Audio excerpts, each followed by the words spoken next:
ደውለ ደረጀ እንዲህ ልናረግ ነው ስትለኝ ልቀርጽህ ነው እንደዚህ አይነት ነገር አለ እንደዚህ አይነት ይሉታል አውለው ነው ማለት አንድ ነገር ማወቅም ነው ትልቅነት። ሰላም ጤና ይስጥልኝ እንደምናችሁ። በቅርቡ እንግዲህ እጅግ በጣም የምንወደው ታዋቂው አርቲስት ነፃነት እንግዲህ ከዚህ ዓለም ማጣታችን ብዙሃናችን እናውቃለን። አንዳንድ ነገሮች ተፈጥረዋል። እንግዲህ እሱ እግዚአብሔር የድልን አደረገና እሱን ካጣን በኋላ እንግዲህ አላስፈላጊ የሆኑ ነገሮችን በሶሻል ሚዲያ ተመልክተናል። ታዋቂው አርቲስት ገነት ንጋቱ እንግዲህ ልክ እንዳረፈ አለመስማቷን እንግዲህ በቪዲዮ አስደግፋ እንግዲህ አርቲስት ደረጀ ጋር በመደወል ስለተፈጠረው ነገር ጠይቀው ነበር እና በጣም ብዙ ተቃውሞ ብዙ ነገሮች ገጥመዋታል።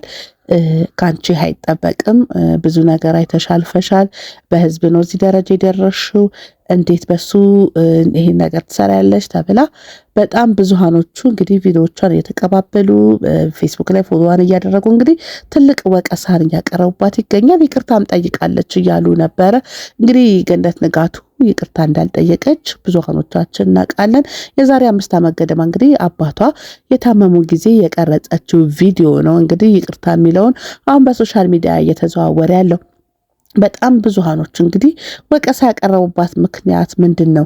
ታዋቂው አርቲስት ነፃነት እንግዲህ በጣም ብዙሃኖቻችን የምንወደው የምናከብረው በኢትዮጵያ ፊልም ኢንዱስትሪ ቲያትር ላይ ማስታወቂያዎች ላይ የተለያዩ ስራዎች ላይ ትልቅ አሻራ ያለው እጅግ በጣም ተወዳጅ ነው እና ይህንን ነገር መስማት በገነት ንጋቱ እንግዲህ በጣም ብዙሃኖቹ ለምን ፊቱ ያስታውቃል ጥሩ አልነበረም እስከ ማለት ደረጃ ደርሳለችና ደረጃ ስታወራው አይባልም ለምን ገንዘብ መሰብሰቢያ ታደርገዋለች ብለው እንግዲህ ብዙሃኖቹ ወቀሳ አቅርበዋል። በነገራችን ላይ ሶሻል ሚዲያ ላይ ከቅርብ ጊዜ ወዲህ እሱም እንግዲህ አርቲስት ነፃነት እንደተናገረው ከሆነ ብዙሃኖቹ ለቅሶ ስትመጡ ለቅሶ መምጣት ሳይሆን ካሜራ ይዞ አለ የሚያለቅሰውን ሰው ቪዲዮ መቅረጽ ነው እንጂ ገቢ መሰብሰቢያ ነው እንጂ ሀዘንን የሚደርስ ማንም ሰው ያለም ብሏልና ይህ እውነታን እንግዲህ ተመልክቷል። እሱም በጣም በሚወዳቸው እንግዲህ ፊልሙ ላይ ያለችበት ታዋቂው አርቲስት እንግዲህ ገነት ንጋቱ በዚህ መልክ እንግዲህ እንዳያችሁት አድርጋ ነበርና በጣም ብዙ ወቀሳ እየገረማት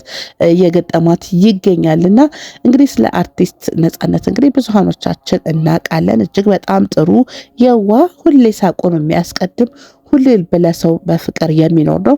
እንግዲህ የሀዘኑ ቀን አይታችሁ ከሆነ ከጓደኞቹ ከዘመዶቹ ካደገበት ከራይ ሰፈር ልጆች ከሚያደርገው በጎ አድራጎት በጣም ብዙ መልእክቶችን ብዙ ነገሮችን ተመልክተናል። እንደ እየሳቀ ያጣ ነው እየሳቀ ብዙ ህመሙንና ችግሩን የሸፈነ ሰው ነውና አንዳንድ እግዚአብሔር ለካ ለሰው የሚችለውን ነገር ይሰጣል እንድንል ወደናልና ይሄን ነገር ደግሞ እሷም በህመም አልፈዋለች። የዛሬ ስንት ዓመት እንግዲህ ብዙ ብር መዋጮ ተደርጎ እንግዲህ ከሞት አፋፍ ነው እግዚአብሔር የመለሳትና ይሄንን ያየ ሰው እንዴት እንደዚህ አይነት ነገር ያደርጋል ብሎ እንግዲህ በጣም ብዙሃኖቹ ቪዲዮዎቿን እየተቀባበሉ ነበረ። እንግዲህ ህዝቡም እንግዲህ ምን አስቦ ነው ይሄን ያህል ነገር እንግዲህ እሷ ላይ እንደዚህ ሊል የቻለው ለምንድን ነው ሲል እንግዲህ አርቲስት ነፃነትን ሁላችንም ጋር ያለ መልካምነት ያለ በጎነት ያለ ፈገግታ ከባለስልጣን እስከ ህዝቡ ደረጃ ታች ድረስ በመውረድ በጣም ብዙ ሳቅን ደስታን ሰውን ባለመናቅ ትልቅ ሰው የሆነ ሰው ነውና ድንገታዊ ነገር ነው የተፈጠረው። እሱ ማጣት ለኢትዮጵያ ህዝብ ለፊልም ኢንዱስትሪው ለማስታወቂያው በጣም ትልቅ አሻራ እንዳጣን ነው የሚቆጠረው። ለምን ሲሰራ ለዛው ሲያደርግ ውበቱ ሲጫወት ያለው ፈገግታ አይታችሁ ከሆነ እንግዲህ የሻይ ፕሮግራም ላይ ቅዳሜ የሚዘጋጀው ፕሮግራም ላይ አቋርጦላ በመግባት ነው ደስታን የሚፈጥረውና እንዴት ይሄንን ሰው እንግዲህ በዚህ መልኩ ቪዲዮ ካሜራ ደቀነው እንዴት ነው የሞተው ምንድነው ፊቱ እኮ ያስታውቃል እያሉ ቪዲዮ መስራት ምን አመጣው? አዎ ሀዘን አለ እንግዲህ እግዚአብሔር ያጽናን ብሎ ቪዲዮ መስራቱ እንደውም ይሻላልና ፊቱ ያስታውቃል ጉበት ነው አይደል የታመመው ፊቱ ትክክል አይደለም ብሎ ማለት ምን ማለት ነውና በጣም ብዙ ወቀሳዎች ገጥመዋታል ብዙ ንግግሮች ገጥመዋታልና እንደኔ አንድ ነገር መረዳት ፈለኩኝና ያው ጊዜው የብር ዘመን ነው። ብዙሃኖች አይታችሁ ከሆነ በሶሻል ሚዲያ የሚሰሩት ቪዲዮ ብር ነውና አንድ ታዋቂ ዩቲዩበር አለ ዳሉል ኢንተርቴይንመንት እሱ አሁን ልክ የሀዘን ቀን ነፍስ ዜናውን ካወጀ በኋላ የሚያገኘውን ገቢ ለነዚህ ለሀዘን ለገጠማቸው ቤተሰብ ነፍስ ይማር ብሎ ያንን በጎ አድራጎት ማድረግ ነው የሚያደርገውና አዎ ሚዲያውን ለሰው መጋራት ግዴታ ነው። ግን ስናጋራ ለራስ ጥቅም በሆነ መንገድ ወይ ደግሞ ራስን በማሳጣት መልኩ መሆን የለበትም ነውና በዚህ ቪዲዮ ላይ የሚገኘውን ገቢ ግን ለሚመለከተው ለቤተሰቡ ሊሆን ይችላል። በነብሱ በክርስትና ስም እየተጠራ ነፍስ ይማር እየተባለ በጎ አድራጎት ቢደረግ መልካም ነው እላለሁ። ይሄንን እንግዲህ ዳለው ኢንተርቴይንመንት ለብዙሃኖቹ እያሳየ ይገኛልና እንደዚህ አይነት ሰው ነው እንጂ መሆን ያለብን ቀጥታ ቪዲዮ ቀርጾ መሳቅ መሳለቅ ወይ ደግሞ ያስታውቃል ፊት እስከ ማለት ደረጃ መናገር በጣም ከባድ ነውና እንደውም ለሷ ለፊልሙ ስለምትቀርብ ወንድሜ ምን ሆነሃል? ያለበት ሁኔታ ምንድነው? ፊት ጥሩ አይደለም። ምን እያረክ ነው? እንግዲህ አርቲስት ነጻነት ታውቃላችሁ ከዚህ በፊትም ህንድ ሀገር ሄዶ ሕክምና አድርጓልና እዛም ጤናው እንግዲህ በሰላም እንደተመለሰና ነገሮች እንደተስተካከሉ ነበር ብዙሃኖቹ ሲገልጹ የነበረውና ፊቱ ላይ ህመሙ ያስታውቅ ነበረ።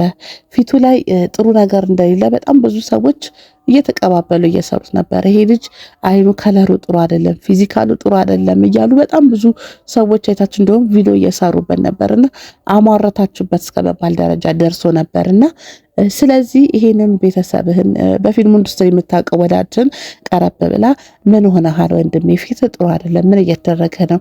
እንዴት ነህ? ጤንነት ሰላም ነው? አንዳንዴ የምናወራው በሳቅ ጀርባ ብዙ የሚጎዱ ሰዎች አሉና መጠየቅ አለበት። ህመም ምንድን ነው? ችግር ምንድን ነው? ያለበት ሁኔታ ምንድን ነው መባል በጣም አስፈላጊ ነው ብዬ አስባለሁና አርቲስት ነጻነት እንግዲህ እንደዚህ አይነት መልኩ ያለፈ ይመስለኛል። ሁሌ እንደሳቀ ህመሙን ሳይናገር ችግሩን በቅርቡ ያሉ ሰዎች ያውቁታል። እጅግ በጣም የሚወደው እንግዲህ አሳይ ፋንታሁን ከህልፈተ ጀምሮ እስከ እንግዲህ አይታችኋል ብዙ ነገሮችን በማድረግ በቅርቡም ተደዋውለን ነበረ። ስለ ጤና ወርተናል፣ በአካልም ተገናኝተን አምሮብሃል ተባብለናል። ያው ስቱዲዮ እዛው እንግዲህ ኢቢኤስ አንድ ላይ ይገናኛሉና ጠይቄዋለሁ። ጓደኛ ማለት ይሄ ነውና አንዳንዴ ሞት ክፉነቱ ለእንደዚህ አይነት ሰዎች ሞት በጣም ክፉ ነው። ማርያምን ይህ ደስታቸውን ያሉበት ሁኔታ እንግዲህ አቀራይታችሁ ከሆነ በቅርቡ ቲያትሩን ወደ አውሮፓ ሀገር ይዘው ሄዶ ለመስራት በጣም እየሞከረ ባለበት ሰዓት ነው እንግዲህ ይሄ ነገር የሰማነውና እግዚአብሔር አምላክ አይሳሳትም።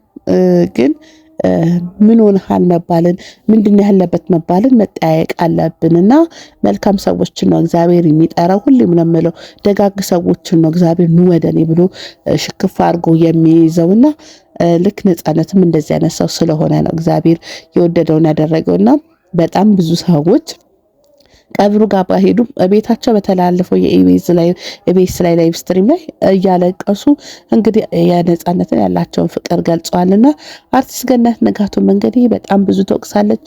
በጣም ብዙሃኖች ይቅርታ በሏት እያሉ እንግዲህ በጽሁፍ እየለቀቁ ይገኛሉ። እንግዲህ ታውቃላችሁ ማን ነበር ሽባባው ነው የምትባለው ይቅርታ እሷ እንግዲህ ይቅርታ በሏት እያለች ይገኛልና ይቅርታ ላለመባል ሳይሆን ያለፈችበትን ህመም ታውቃለች፣ ያለፈችበትን ጊዜ ታውቃለች። ከባለቤቷ ጋር የነበረውን ነገሮች እንግዲህ ረጅም ጊዜ የፈጀ የፍርድ ቤት ነበራቸው። እንግዲህ በሰዎችም ነገሮችን ባለፈ እንግዲህ ይህን የመሰለ ትዳሯ ተመልሷልና ብዙ ነገር ያየ ሰው በሰው እንደዚህ አይልም። ለምን ካሜራ ደቀና እንደዚህ አለሽ ነው እንግዲህ በጣም ብዙሃኖች ወቀሳ የገጠሟትና ሰላም እንደሚወርዱ ከህዝቡ ዘንድ እርግጠኛ ነኝ። ይቅር ይሏታል። ሰው ሆኖ ማይሳሳት የለምና አርቲስት ገነት ንጋቱ እንግዲህ በቅርቡ ደህና አይደለሁኝም ብላለች። ራሷም ከፍተኛ ጭንቀት ውስጥ ነበርኩ፣ ልጆችን ከአጠገቤ እስከ ማባረር ደረጃ እየደረስኩ ነበርና በቅርቡ አጋራቻለሁ ብላለችና ያም ሊሆን ይችላል ብዬ አስባለሁኝ። ለማንኛውም ለሁላችንም እግዚአብሔር አዋቂ ነውና ለተወዳጁ ነጻነትም እንግዲህ እግዚአብሔር ነፍስህን በገነት ያኖረው፣ ነፍስህን ከደጋጎቹ ጎን እግዚአብሔር ያኑረው። ሁሌ እንደሳክ ይኖርክ ሰውና ያንተ መልካምነት ለብዙሃኖቹ ትምህርት ነው። ለአንተ የሰራቸው በጎ ስራዎች ለብዙሃኖቹ ትልቅ መንገድ ነው ብዬ አስባለሁና ይህን ለማስተላለፍ ነው ዛሬ የመጣሁትኝ። እግዚአብሔር አምላክ ነፍሳን በአጸደ ገነት ታኖረው። ለሌሎቻችሁም ስህተት ለሰራችሁትም ይቅርታ መባባልን እንግዲህ ትልቅ ነገር ነውና ይቅርታ ብላ በጽሁፍ ጠይቃለች። ይቅርታዋን ተቀበሏት ለማለት ፈልጋለሁኝ። አብራችሁ የነበርኩት ፍሬቱም ነኝ። አብራችሁኝ ስለነበራችሁ ከልብ አመሰግናለሁ።